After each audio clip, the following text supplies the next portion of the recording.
Okay, class, today we're going to start section 5.1, prime and composite numbers. We're going to do some number theory now. It's pretty basic number theory what we're going to do. A lot of it's stuff, this is stuff you've probably done before, probably be a little bit easier than the logic section. So first we're going to start with just a basic truth. We're going to talk about the set of natural numbers. Okay, the natural numbers. We're going to just get some terminology going here that we'll use throughout this section. The natural numbers, n, is the set of all positive whole numbers. On and on for eternity. So 1, 2, 3, 4, it's this positive whole numbers. Okay, so we're going to deal with the natural numbers a lot in this chapter. In fact, most of the chapter deals with the natural numbers. Okay, let's talk what we mean by divisibility. We can say that B divides A. The way we notate that is right here, underlined in red. B divides A. This little symbol means divides. It's like kind of like a fraction bar in a way. It's a symbol that we use. So as an example, I could say that 12 divides 24. What it means to divide, okay, is very simple. What it means to divide, what this means right here, is divides with no remainder. So it divides evenly. That's what we mean when we say something divides something. Okay? We call B, in this situation, the divisor. Okay, and we call A the dividend. Okay, so now that's just basic divisibility. So we're just getting through some terminology here. There's a nice table if you want to figure out, I'll bring this table up here in a second. Yeah, here is a nice little table that helps you to get some clues on whether or not a number is divisible by these numbers you see over here. Okay, so for example, let's just take like 3. A number is divisible by 3 if the sum of the digits is divisible by 3. So let's talk about that for a minute. So if I take an example, 5, 6, 4. If I take a look at those 3 digits, those add up to 5 plus 6 plus 4 adds up to 15. Since 15 is divisible by 3, we know that this original number is, we know that 3 divides 564. Because the sum of the digits is a multiple of 3. That's just a sneaky trick, so that'll help you. You know that one that you should know already is that if something's divisible by 2, its last digit will end in a 2, 4, 6, or 8. Basically, any even number is divisible by 2 is what that is saying. So that's how you tell if something's divisible by 2, is that it would be even.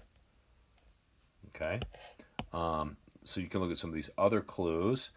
5, this one here, number's divisible by 5 if the number ends in 0 or 5. So for example, if I do 8733505, the last digit is a 5.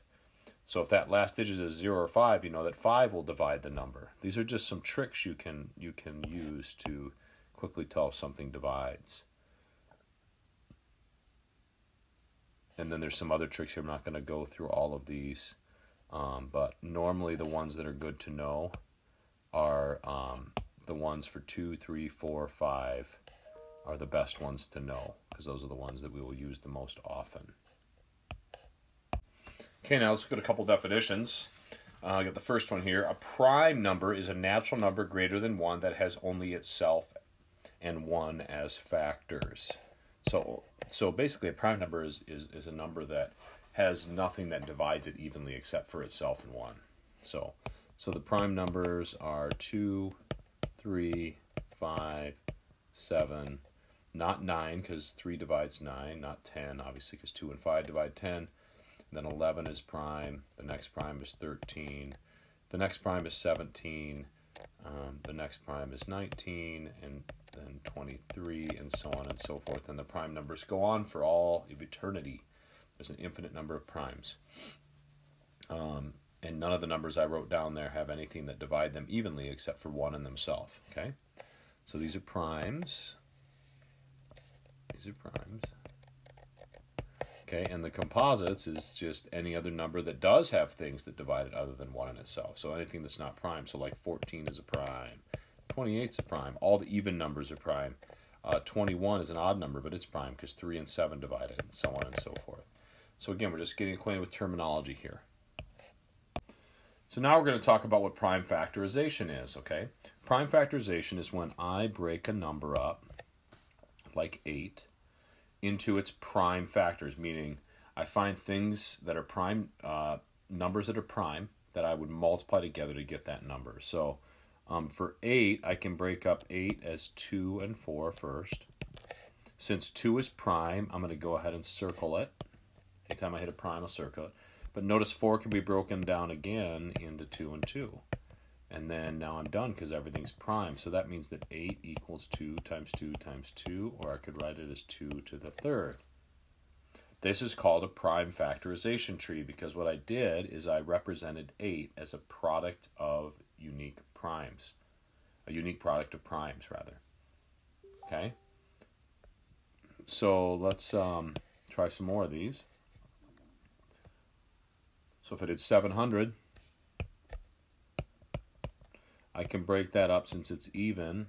Well, I could do it as 7 times 100 if I wanted. It doesn't matter what you start with. You could have done 7 times 100, or I could do an alternate factor tree here. I'll show you. I could do 2 times 350. That'd be fine too. Anyway, doing this one, the 7's prime, so I circle it. The 100 could be represented as 2 times 50. Circle F2. This can be represented as 2 times 25. Circle the 2 because it's prime, and this is 5 times 5. So that means that 700 is 2 to the second, because there's 2 2's multiplied, times 5 to the second, times 7. Normally what we want to do is start with the smaller primes first and work our way up, put them in that order. The reason I have 2 squared is because there's 2 2's multiplied. So it's actually 2 times 2 times 5 times 5 times 7. And this right here is just the shorthand way to write that. Notice if I go over to this other example, other way of doing it, where I had a different breakdown at the beginning, it's still going to work. Because 700 is 2 times 350. Then this is 2 times 175. And then 175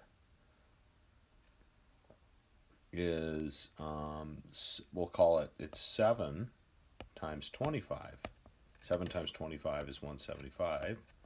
And then, whoops, I shouldn't have circled the 25. And then the 25 is 5 times 5. You notice I get the same factorization, right? I've got 2 2's, I've got 2 5's, and I've got 1 7 right there. So it doesn't matter if you start with the right factors here. It doesn't matter. You'll get the same answer in the long run when you do a prime factorization tree. Okay, these are pretty easy. So this is representing something in terms of its prime factorization. There's a thing called the fundamental theorem of arithmetic, which is in your book. I'm not going to write it down, but I'll state it. Every composite number can be expressed as a product of prime numbers in one and only one way. So basically it says that any composite number I give you, you can represent using a factor tree as a product of primes. Okay.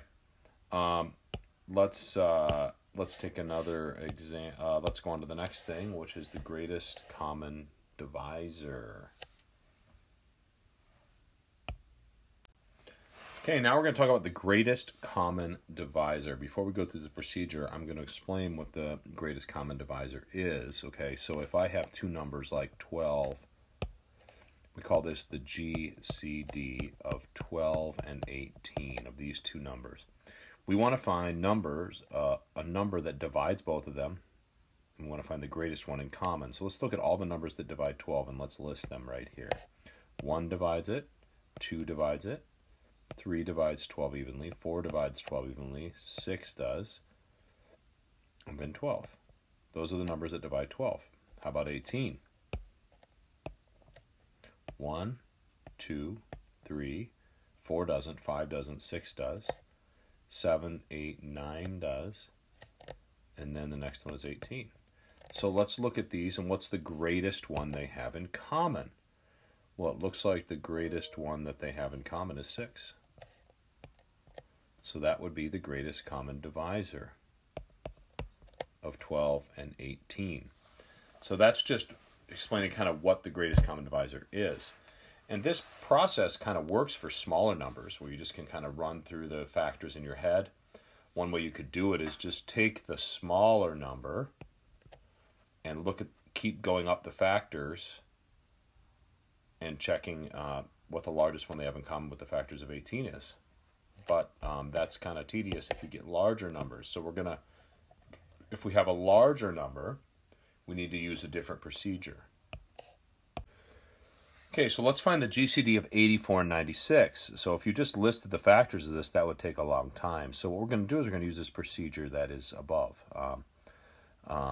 Find the greatest common divisor of 2 or more numbers. So write the prime factorization of each number. So let's do that first right here. Let's do 84. So 84 can be broken up into two things. Let's go with 2 and 42. And then we circle the 2, right? That can be broken up as 2 and 21 because 42 is an even number. Shouldn't have circled the 21. And then this one is 3 and 7. Okay? So my prime factorization for 84 is 2 squared times 3 times 7. Okay, that's the 84 portion. So we did part 2 right here for 84. Let's do it now for 96. Do that one in blue. Okay. Well, that's going to be 2 times 48. Circle the 2 because it's prime. This is 2 times 24. 48 is. This is, whoops, this one's 2 times 12. And then this one's 2 times 6. And this one's 2 times 3. Okay. So 96, putting it over here, is 1, 2, 3, 4, 5 2's. So it's 2 to the 5th times 3. Okay. So far, right now, I've got my 2 prime factorizations done. So I've done step 2. Form the product of the numbers from step 2, the greatest common... we did step 1, my bad. We're doing step 1. Select each prime factor with the smallest exponent that is common to each of the prime factorizations. Okay, so what we do is we first find, we're going to go over here and we're going to do this in the little red box. This answer, okay, just so we're organized here a little bit. So first of all, find all the common primes they have in common. Well, first of all, between this one, and this one, there's a 2 prime in common and there's a 3 prime in common. Now what we do is on each of those, we look at the powers on those exponents. We pick the smaller of the 2 powers. So for example, this one has a 2, that has a 5. 2 is the smaller one, so we pick the smaller one. This has just a 1 on it and a 1 on it, right? They both just have 3 to the first, even though I don't write the 1, it is there. So that means this is going to be a 3 to the first. I don't need to write the 1 if I don't want to. So what's 2 squared times 3? Well, that equals 4 times 3, which is 12. So that means that my greatest common divisor of 84 and 96 is 12. That means that 12 divides 84, 12 divides 96, and it's the largest or the greatest number that divides both of them. Okay? So that's how we kind of go through that process. That's how we go through that process, is we do follow those steps for prime factorization. Okay? Another example I could do is the GCD of 80 and 120? Well, I'm not going to do the prime factorization of these, but 80 is 2 to the 4th times 5 if you do your tree. And 120 is 2 to the 3rd times 3 times 5. Okay? So what happens here is, to get my prime factorization, okay, in this box, I'm just doing this for visuals to keep it separate. There's a 2 in common to both, and there's a 5 in common to both. The smallest power between this and this on the 2's, there's a 4 and a 3, so I take the smaller one. And of course they both have a 5 to the 1st, so 2 to the 3rd times 5 is going to be my prime factorization, or my GCD. 2 to the 3rd is 8, 2 times 2 times 2 is 8, times 5 is 40. So 40 is the largest number, the greatest number that divides both 80 and 120. That makes sense, because 40 goes into 80 evenly, and 40 goes into 120 evenly. And so that is the greatest common divisor. Okay, now we're going to talk about the least common multiple. So you got to think about what these words mean. So the multiples of a number are what you'd expect them to be. So an example, let's do an example and we'll illustrate what we're doing here. And then we'll show that we'll use this procedure like we did in the last one. So if I do the LCM, the least common multiple of these two numbers, 8 and 12. Okay, what I would do is I list all the multiples of 8. So basically that means 8 times 1, which is 8. 8 times 2, which is 16. 8 times 3 is 24. 8 times 4 is 32. 8 times 5 is 40. And we could keep going on, right? And then I look at the multiples of 12 at the same time. And that would be 12 times 1 is 12. 12 times 2 is 24. 12 times 3 is 36. And I could keep going on that side. So remember, this is the difference between a factor. We just did the greatest common factor. That's things that divide the number you're looking at. Now we're looking at multiples. So we want to find a multiple that they have in common.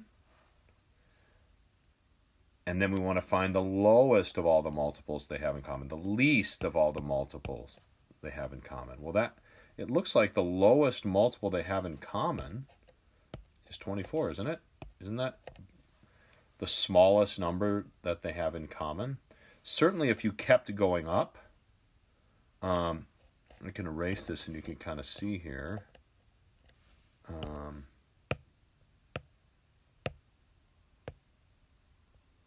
If I kept going up on this one, 48 is the next one.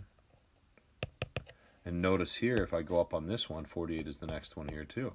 Whoops. So if you look at that, 48 is a common multiple of 8 and 12, but it's not the lowest or the least common multiple. 24 is the least common multiple. So that's how we'd kind of do it the long way. We'd list all the multiples of the first number, list them all the second number, find the lowest one they have in common. But again, with larger numbers, this gets to be really tedious.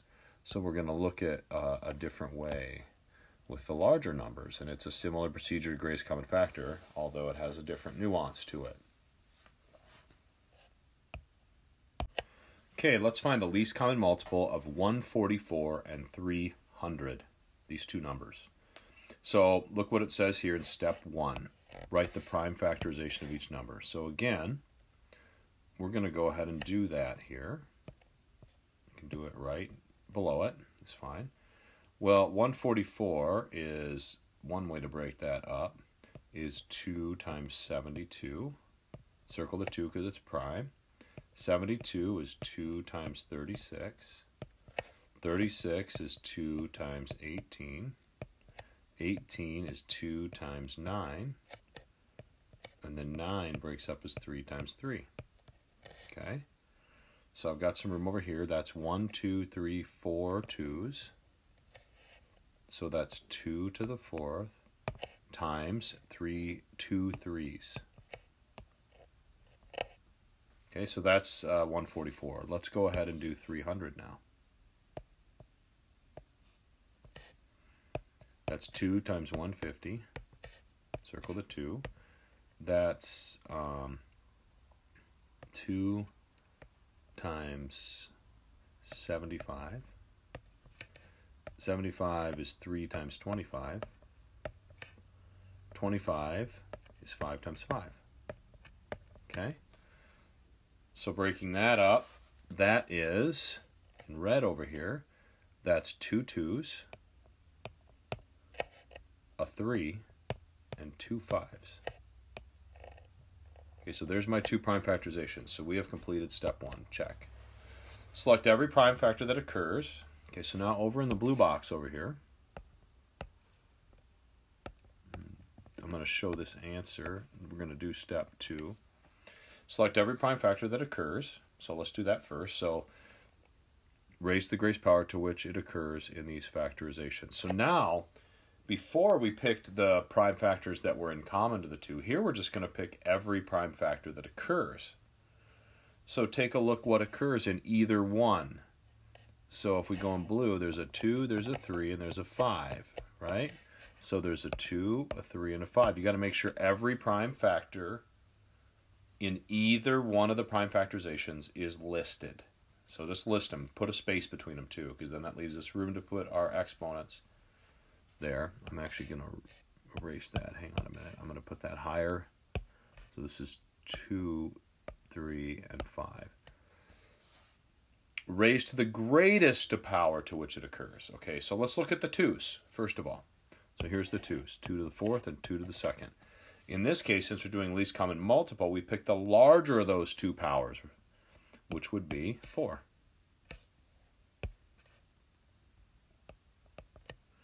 3, looks like the larger of the 2 powers is 2, because there's a 2 and a 1. And 5, it's raised to the 2nd. So the question is, what does that equal? Well, if you get out your calculator, when you multiply all those out, 4 2's, 2 3's, and 2 5's, you get 3,600 is my least common multiple. That would take a long time to figure out without prime factorization. Okay, so we've now done step 2. We picked our things, and then we actually formed the product from step 2. And we multiplied it out and got 3,600. So that's the process for finding a least common multiple. Let's do one more of those. Erase all this.